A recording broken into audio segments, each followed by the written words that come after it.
एक और दुश्मन ढेर। सियालकोट में शाहिद लतीफ का निपटारा, घर में घुसकर आतंकी कमांडर को किसने मारा। पठानकोट का मास्टरमाइंड, प्लेन हाईजैक का गुनहगार, पाकिस्तान में अनजान कातिलों की गोली का शिकार। सरहद पार कौन कर रहा है भारत का काम, अलकायदा लश्कर की नींद उड़ी, आतंकी मुल्क में खलबली। भारत के मोस्ट वांटेड आतंकी कमांडर, कनाडा से पाकिस्तान तक सनसनीखेज मर्डर, आतंकियों के कैंप में इंडिया का टेरर। न सर्जिकल स्ट्राइक, न एयर स्ट्राइक, न सेना भेजी, न भेजे फाइटर, फिर कैसे चुन चुन कर मारे जा रहे हैं भारत के दुश्मन। यह सवाल इसलिए पूछा जा रहा है कि आखिर ऐसी कौन सी मशीनरी है जो विदेश में बैठे भारत के दुश्मनों का खात्मा कर रही है, क्योंकि यह सीरीज बिना ब्रेक के लगातार आगे बढ़ रही है।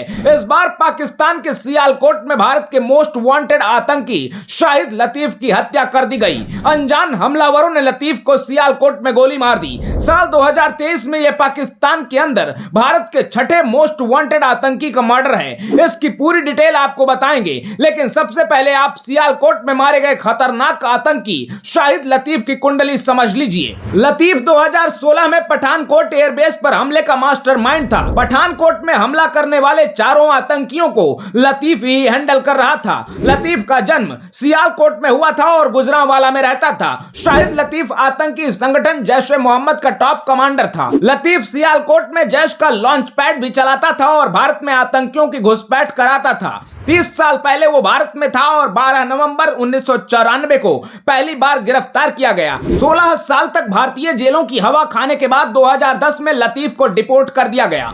पाकिस्तान जाकर लतीफ फिर आतंकी मिशन में जुटा और भारत में आतंकी भेजने शुरू कर दिए। भारतीय एजेंसियां लतीफ के खिलाफ कई केस में जांच कर रही थी। वो 1999 के कंधार विमान अपहरण केस में भी आरोपी था। सितंबर 2023 में अनंतनाग में आतंकियों ने बड़ी घुसपैठ की थी। इस एनकाउंटर में भारतीय सेना के 4 जवान शहीद हो गए थे। जवानों पर हमले का यह प्लान भी शाहिद लतीफ ने ही बनाया था और 1 महीने बाद ही लतीफ के 3 दशक के पापों का हिसाब हो गया और पाकिस्तानी पंजाब के सियालकोट में उसे गोली मार दी गई। लेकिन यह पहला मौका नहीं है जब अनजान किलर्स ने विदेश में छिपकर बैठे आतंकियों का काम तमाम किया है। पाकिस्तान में इस तरह से लगातार हो रही आतंकियों की हत्याओं ने सेना से लेकर आईएसआई तक की नींद उड़ा दी है। इसी साल 6 मई को लाहौर में गुमनाम कातिलों ने खालिस्तान कमांडो फोर्स के चीफ परमजीत सिंह पंजवड़ को गोली मार दी थी। खालिस्तानी आतंकी लंबे वक्त से पाकिस्तान में छिपा था और लाहौर से ही भारत विरोधी अभियान चला रहा था। 20 फरवरी 2023 को कश्मीरी आतंकी बशीर अहमद पीर को रावलपिंडी में गोलियों से भून दिया गया था। भारतीय एजेंसियों से बचने के लिए हिजबुल मुजाहिदीन का लॉन्चिंग कमांडर बशीर अहमद पीर उर्फ इम्तियाज आलम रावलपिंडी में छिपा था। 22 फरवरी 2023 को आतंक की किताब कहा जाने वाला एजाज अहमद अहंगर अफगानिस्तान के काबुल में मारा गया। अहंगर भारत में आईसिस का नेटवर्क फैलाना चाहता था और अलकायदा के भी संपर्क में था। 26 फरवरी 2023 को पाकिस्तान में अलबद्र के पूर्व कमांडर सैयद खालिद रजा को गोली मार दी गई। खालिद रजा को अनजान शूटर ने कराची में उसके घर के बाहर ही सिर पर गोली मारी थी। 4 मार्च 2023 को भारत की वांटेड लिस्ट में शामिल सैयद नूर शालोबर पाकिस्तान के खैबर पख्तूनख्वा में मारा गया।